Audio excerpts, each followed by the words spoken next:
Tell me, O muse, of that ingenious hero who traveled far and wide after he had sacked the famous town of Troy. And at least for some high school students, at least by reaching their senior year, are just as familiar with these opening words regarding the cunning Odysseus, the protagonist in this sequel to the Homeric epic that began with a similar call to the gods, stating, "Sing, O muse, of the wrath of Achilles that brought countless slaughter upon the Achaeans." And these introductory sentences in classical literature, narratives, the poet Homer commenced in medias res, or in the middle of things, not in the familiar Judeo-Christian Genesis, commencing in the beginning, tell the reader immediately in just one succinct and clear statement exactly where the story adventure is going to embark upon, just like a military statement of the situation that precedes the statement of a mission in a military operations order. And after 2 years of pandemic, the doleful benchmark attained in early February, leaving the world approaching 6 million fatalities and just 100,000 shy of a million in America. And now the emergency of the Omicron variant of concern, with most ready to move past the current public health crisis and move on with their lives, regardless of political persuasion, partisan differences, or ideology. There appears to be parallels of lessons from this fictional account of Homer that had even inspired the poet James Joyce to retell it with a modern twist in his contemporaneous time, set in his familiar Dublin. So, for the next few moments, let's endeavor to become reacquainted, for some, and acquainted for others, with the cunning Odysseus and the Odyssey journey back home to Ithaca, to parse the narrative for perhaps some contemporary lessons in pandemic as we move toward the end state or endemic.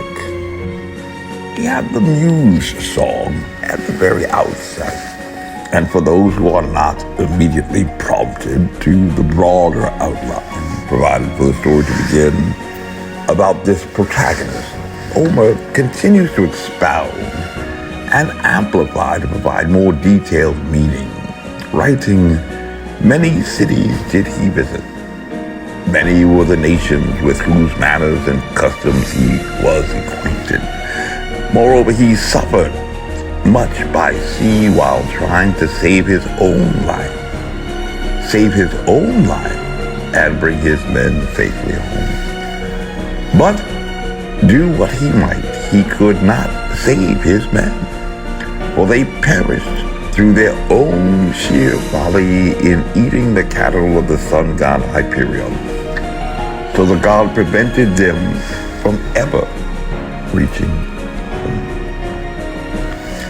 So even before we arrive at the chapters that tell the tale of the sun god Hyperion, the reader is already informed that after being engaged in the long battle in Troy, in a quest to avenge the pride of their king, who had 1,000 ships launched for the face of his Helen, not theirs, the reader has a spoiler alert that even though many of these men who had set out from Greece to Troy and had emerged victorious after years of seemingly endless battles against a visible enemy, but invisible behind a wall, trying to find a way to breach the fortified city's walls, only finally breach through the cunning of maneuver and deception by their leader, by their own inadequacy, folly, and foolishness, they perished on their way back home, performing activities that fell outside their restated mission of coming back from Troy and going home to their families. Pity. And repeatedly in pandemic, the Virginia governor, Ralph Northam, a medical doctor, had indicated that it was the selfishness of others that was to blame for the rising infections.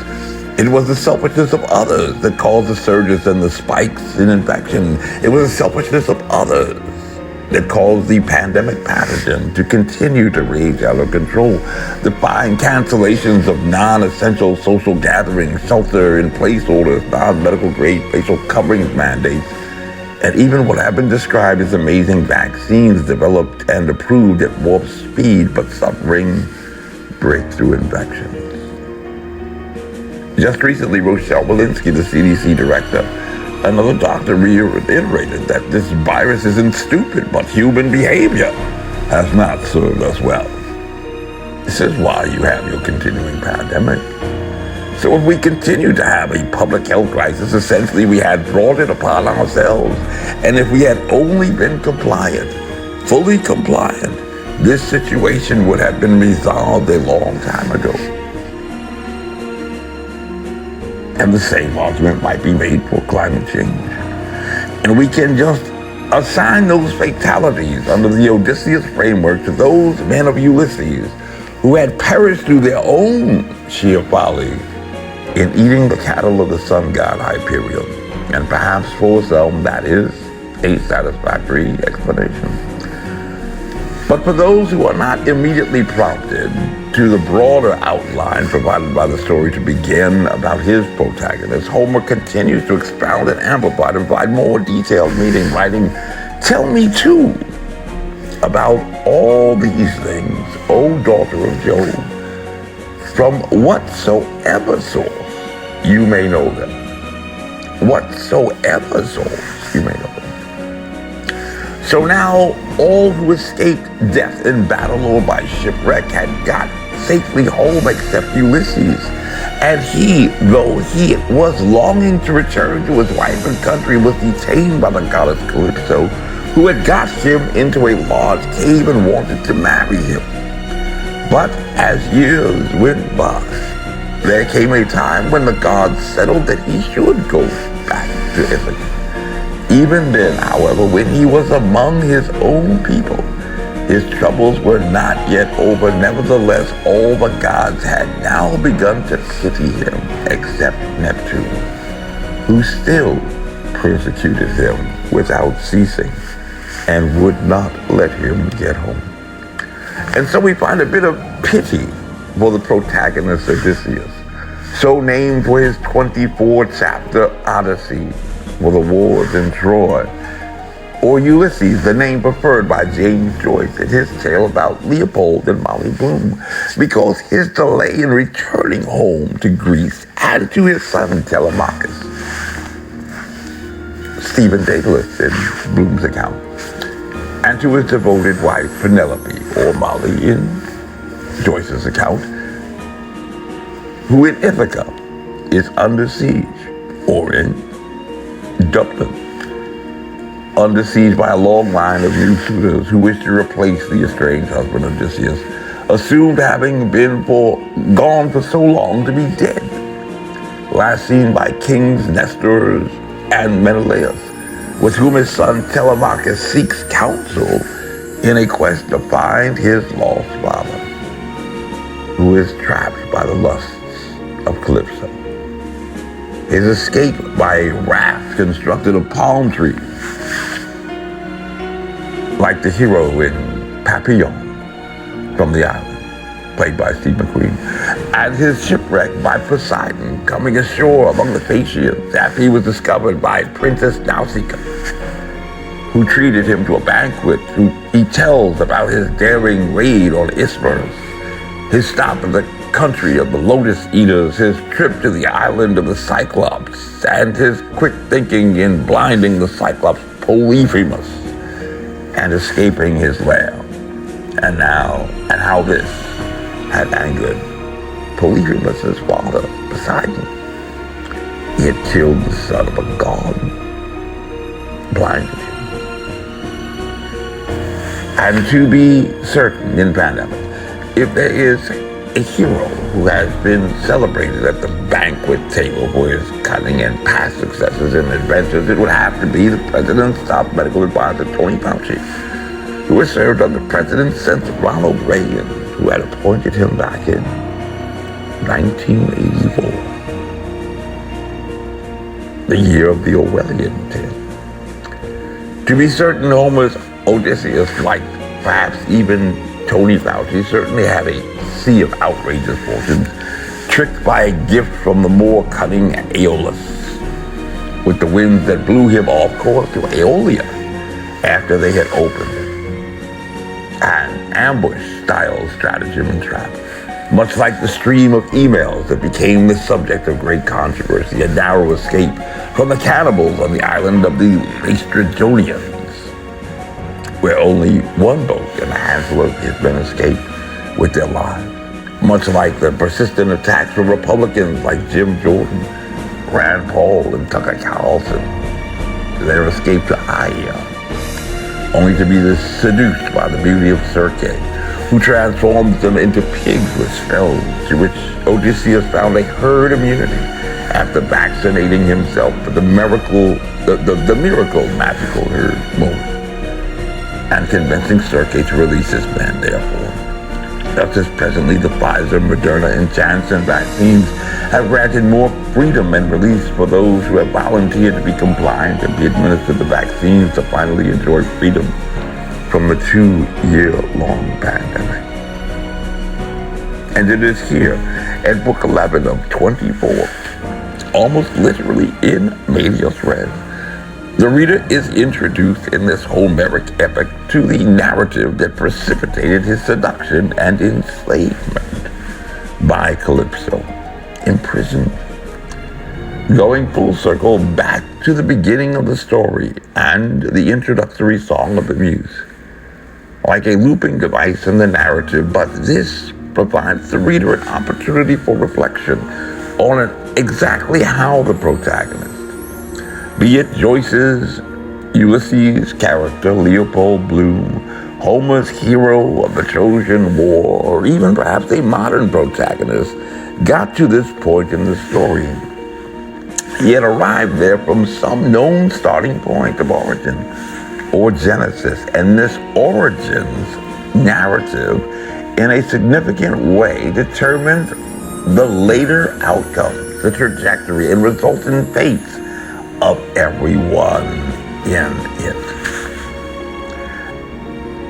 And recent reports regarding the origins of a narrative of a novel coronavirus, including a study by Kristian Andersen, the author of the definitive Zoonotic Evolution Report, and 20 others, in September regarding the problems presented by an unknown zoonotic source, that failure to comprehensively investigate the zoonotic origin through collaborative and carefully coordinated studies would leave the world vulnerable to future pandemics arising from the same human activities that have repeatedly put us on a collision course with novel viruses.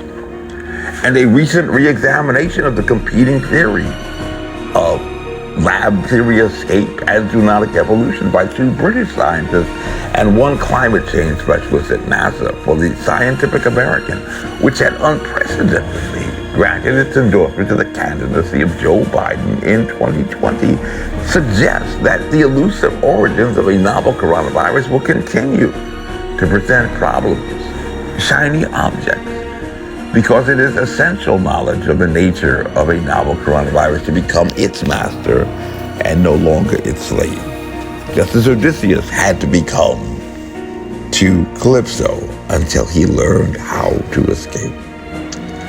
After years. So what happened to Homer's Odysseus, the last man to return from Troy? Odysseus became captivated by dark arts and magic, and took directions from Circe to enable him to make a magical journey to Hades, the land of the dead. In part to have a chance to visit again with his mother, who had predeceased the great-grandson of the Olympian god of war, Hermes. And he was enticed by the belief that obtaining the power to speak with the ancient spirits, he might find his way back home. Continuing a quest for adventures Not a quest to get home, but a quest for adventures. The great grandson of the Olympian god of war adheres to the advice of his counselor, Circe, to enable him to survive the fate of the Siren Song.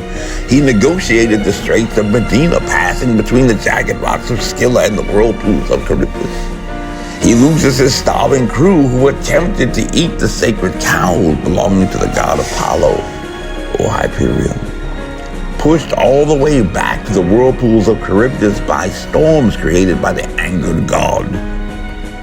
Whereupon all of his men except himself, were drowned under the raging waves. When thinking quickly, Odysseus thinks only to save himself, washing ashore on Ogygia, where a Calypso thereupon enslaves him. And that takes the narrative to Book 13, where the protagonist finally arrives back at Ithaca to begin a quest to reunite with his family and wife to return to a normal life.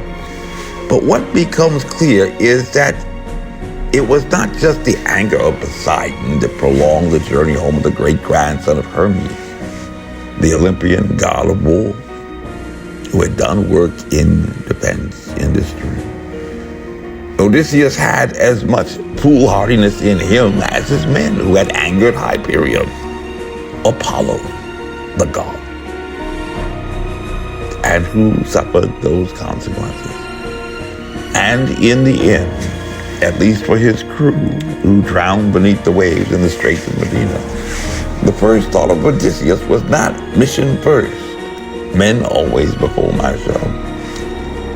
And that's why the bookstores sell the story of the cunning Odysseus, and not the tale of his foolhardy men who decided to die for him, pursuing his glory, like the men who did, who went to Troy in the first place. Just something to think about in a pandemic pathogen that races on, and you look like an intelligent person. This briefing is unclassified. Until next time, you have a right to remain silent, as you were. My name is Major Mike Webb, and by God, I am running for U.S. Congress. Next year, make the right choice, and we shall make America great again. Honest. And y'all come back now. Here. Carry on.